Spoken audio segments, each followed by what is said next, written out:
The Bangko Sentral ng Pilipinas is set to license 4 new digital banks to boost financial inclusion and digital banking services across the country. PesoNet and InstaPay transactions have surged to a record 10.9 trillion pesos in just 8 months, highlighting the rapid adoptions of digital payment systems.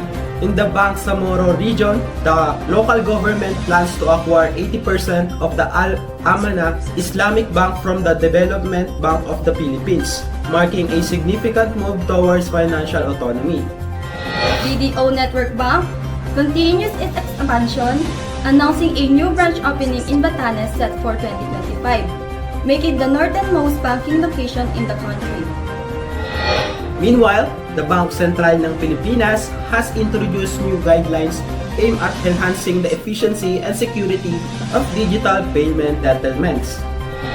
Lastly, President Ferdinand Marcos Jr. has signed a law imposing a 12% VAT on foreign digital services, which includes online streaming and cloud platforms starting next year.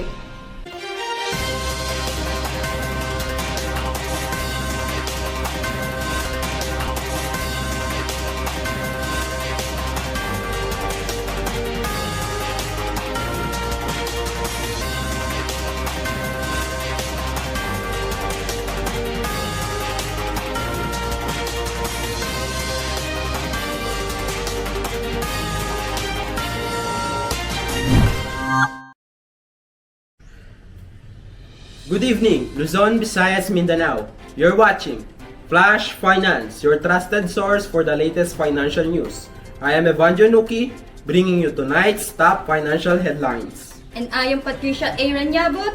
Let's head right into the stories shaping our financial landscape this week. This is Flash Finance!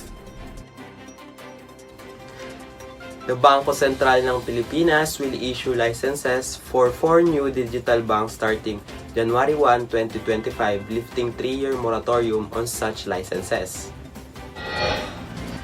This move will bring the total number of digital banks in the Philippines to 10, adding to existing 6, Maya Bank, GoTime, Tonic Digital Bank, Overseas Filipino Bank, Uno Digital Bank, and Union Bank.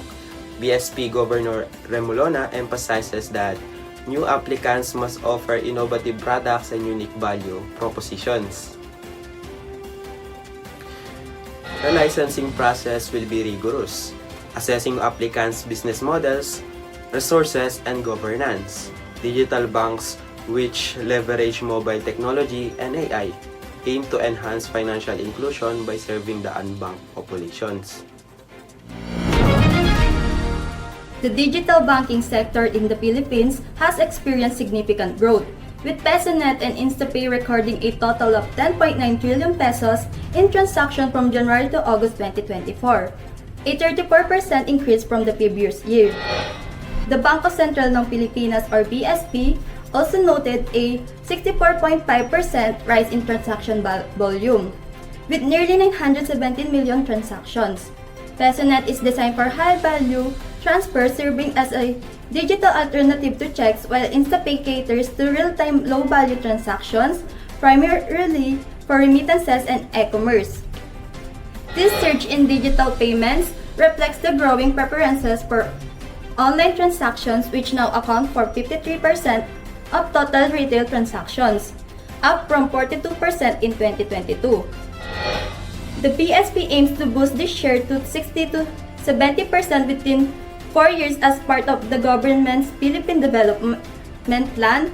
In addition to online transactions, BSP's coin deposit machines have collected 250 million coins worth 950 million pesos since their launch last year, with plans to install 25 more machines in key cities by next year. GoTime Bank has partnered with the BSP, allowing customers to convert their coins into direct bank deposits at a competitive annual interest rate of 4%. These initiatives highlight the rapid transformation of financial services in the country, promoting financial inclusion and more efficient banking solutions.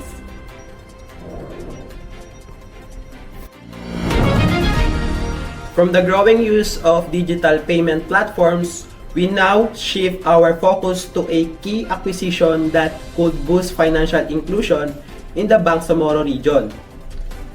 The Bangsamoro government plans to acquire 80% of Al-Amana Islamic Investment Bank of the Philippines from the Development Bank of the Philippines. Less than 400 million for the full story. Let's go to Justin Bamba. Justin? Thank you, Evanjo. The Bangsamoro government is acquiring Al-Amana Islamic Investment Bank of the Philippines to promote socio-economic development in the Bangsamoro Autonomous Region in Muslim Mindanao. This acquisition is expected to save around 6 billion, which would have been needed to establish a new bank. AAIIBP, the Philippines' first Islamic bank, supports development through banking operation aligned with Islamic principles. With 9 branches and 1 billion in authorized capital, it can finance key social infrastructure projects that traditional banks may not support.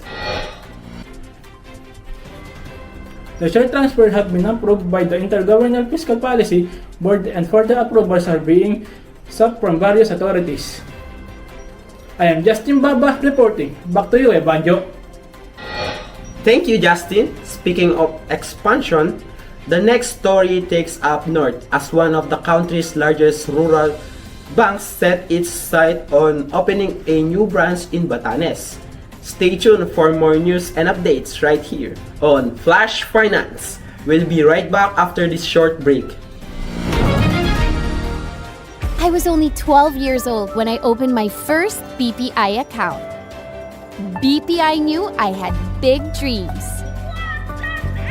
Kasama ko sila sa pag-angat sa buhay.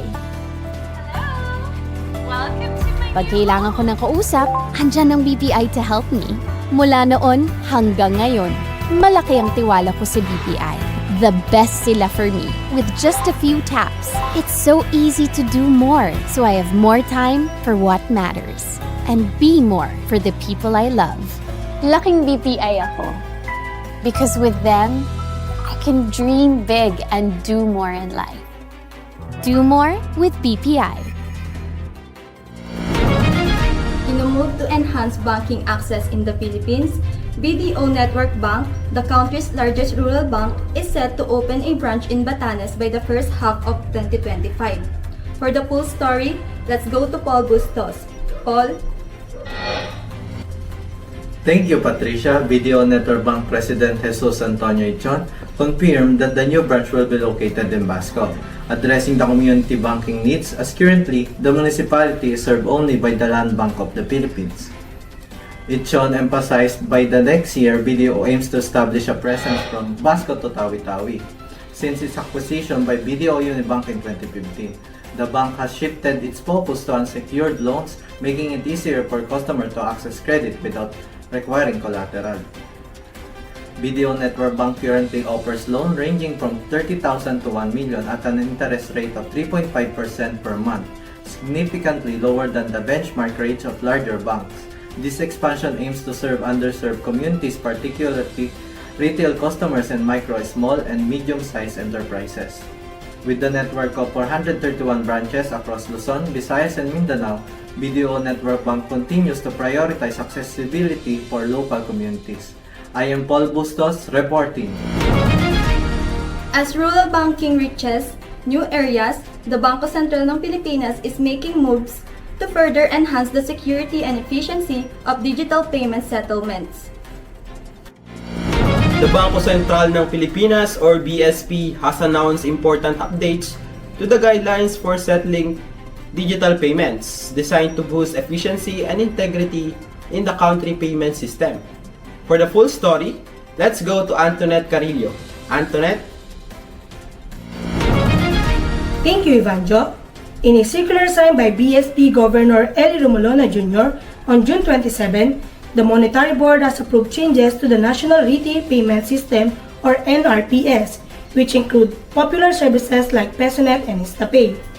These revised guidelines allow automated clearinghouses or ACH greater operational flexibility, enabling them to propose new rules or enhancements for faster settlement cycles. For example, they can now request to use a specific demand deposit account for settling e-payments, streamlining processes further. In a significant upgrade, the BSP has activated the third settlement cycle for PesoNet transactions effective July 8. This new midday batch settlement improves cash flow management and reduces waiting times for fund crediting, benefiting businesses and consumers alike. As digital transactions continue to grow, the value of PesoNet and InstaPay transactions surged by over 34% in the first half of the year, reaching 7.98 trillion pesos. Digital payments now represent 53% of total retail transactions, up from 42% in 2022. This move by the BSP aims to promote a safer and more reliable retail payment system in the Philippines. I am Antoinette Carrillo, updated on financial news happening. This enhancement a significant step for the Philippine digital payment landscape. In a major shift in Philippine taxation, President Ferdinand Marcos Jr. has signed into law a measure imposing a 12% value-added tax on foreign digital services starting next year. This law, Republic Act 11/2023, applies digital platforms like Netflix, Disney+, Amazon, and other even if they don't have physical presence in the country. Advertising. Local businesses and international digital platforms now compete on equal terms. We no longer will be playing by different sets of rules. If you are reaping the rewards of a fruitful digital economy here, it is only right that you contribute also to its growth. After all, whether you are a small tech startup or a global tech giant based halfway around the world, if you are making money here in the Philippines, you are part of our community. The goal is to level the playing field between the local and the foreign digital service provider. During the pandemic, foreign services benefited from not being taxed, while local providers were. This legislation, passed in June, aims to fix that imbalance. The Department of Finance expects it to raise 83.8 billion pesos from 2024 to 2028, with 5% going towards to local creative industries development. The Bureau of Internal Revenue will oversee the regulation of digital platform, ensuring they manage their seller and report sales. While concerns have been raised about potential increases in subscription fees, BIR Commissioner Romeo Lumagi said that any price changes will be up to the service providers. Some critics like former Bayan Muna Representative Carlos Zarate have labeled the law as anti-consumer, worrying it may lead to higher cost for middle-class Filipinos. However, similar laws are already in place in countries like Singapore, Indonesia, and Malaysia. This legislation marks a significant change in how digital services are taxed in the Philippines. That's all for tonight's edition of Flash Finance. We'll continue to bring you news with clarity and insight, keeping you informed and engaged. Thank you for joining us. Until next time, stay safe, stay smart, and stay informed. Good night.